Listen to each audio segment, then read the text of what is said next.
Say, well, okay, you're right. So sugar is not so great, but I can just have a little bit of sugar, right? Well, this is the tricky part. So not so fast. Sugar is a sneaky thing.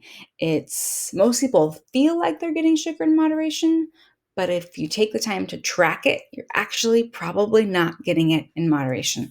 Let's take a look.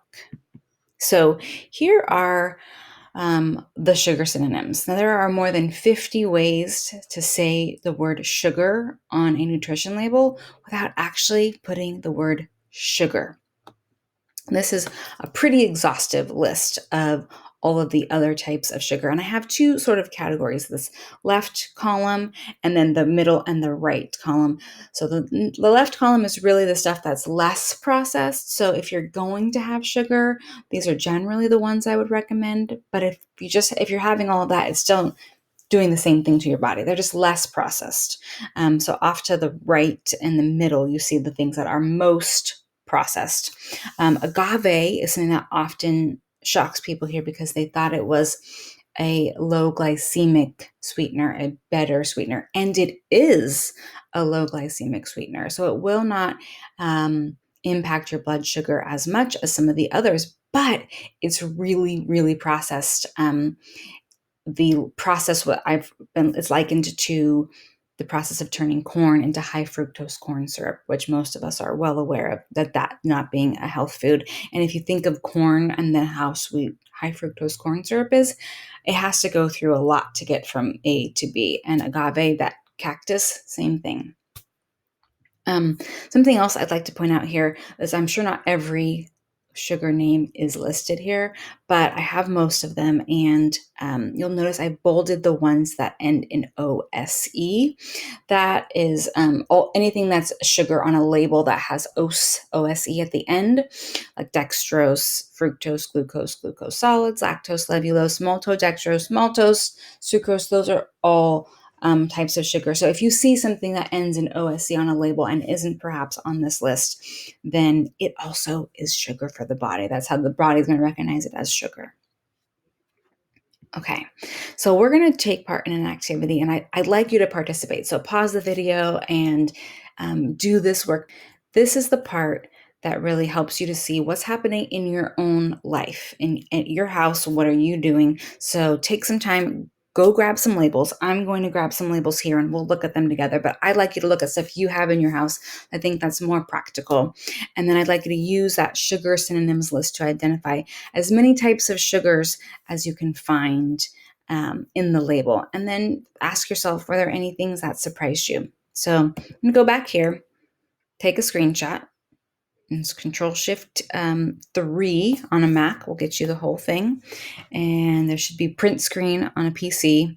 On a Chromebook, I think it's Shift, and then there's a box with 2 lines above it. It's like above the 4. That should be your screenshot. So take a screenshot so you've got this while I talk you through this next step here.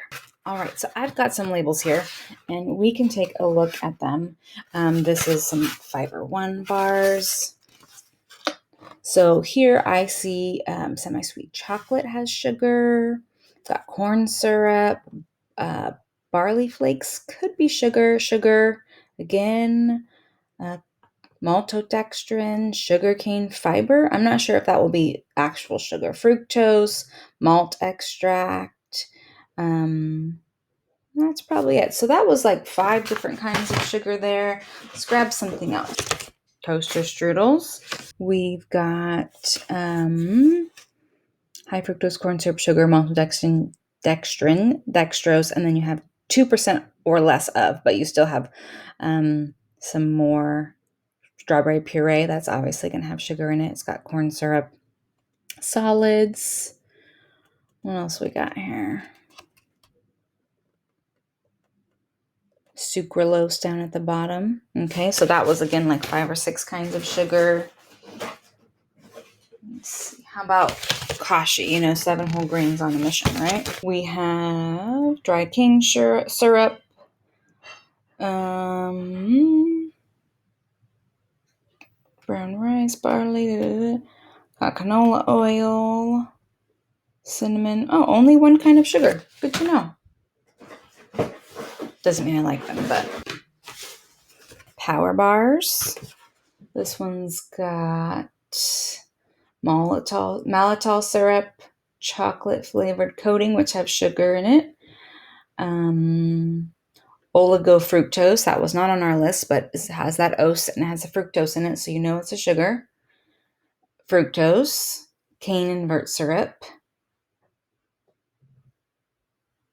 And so that's about it. Still, quite a handful of sugar items in there. All right, so hopefully you had a chance to look at some things at your house and see what you noticed as well. And we'll get back to the presentation and talk about what are some common trends that people often notice. Okay, hopefully you've had a chance to look at things that were in your pantry, and you also had a chance to look at things that I have packages of. Some things to note. Most people note that, oh, there's more than one kind of sugar here. That's often on there.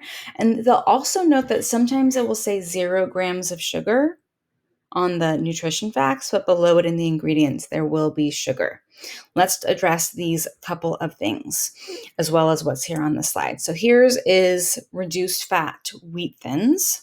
And something to note that ingredients on labels are listed in the order with the highest quantity listed first, and then things get less in quantity as you go down the list.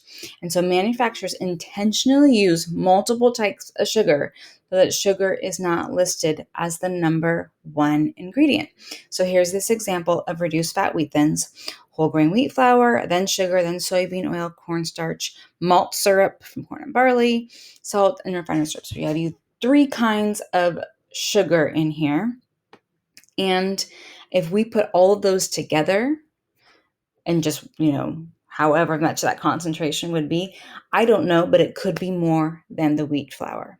So this is sort of sneaky. The other thing is, like, refiner's syrup or malt syrup don't catch my eye as much as the word sugar, right? That's just the way we are. So if we're skimming for something, it's just the way we are.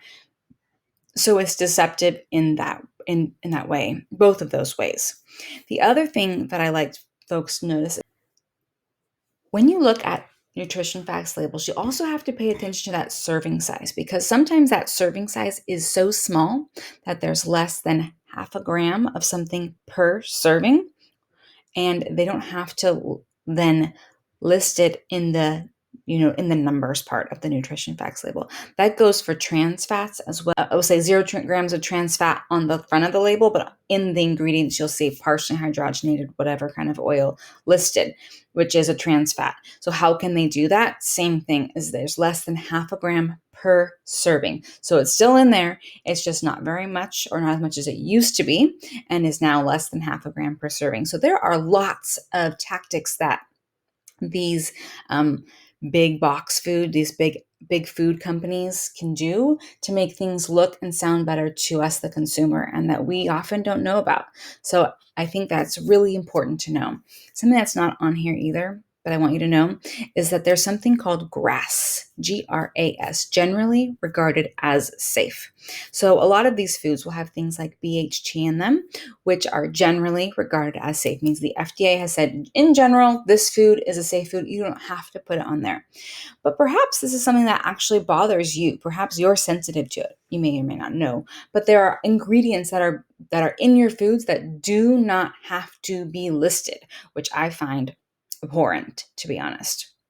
The other thing is, they're generally regarded as safe as an individual ingredient. They do not take into account what else is in the food ingredient list, or perhaps you're eating that in 4 or 5 or 6 different things throughout the day, and you don't even know it because it's not listed on the ingredient. This is one of the reasons why I'm a big proponent of real whole food and avoiding packaged food, because we don't know everything in the packaged food, even if we are being good consumers and reading the nutrition labels. It's just a system that is set up for us, the consumer, to fail at.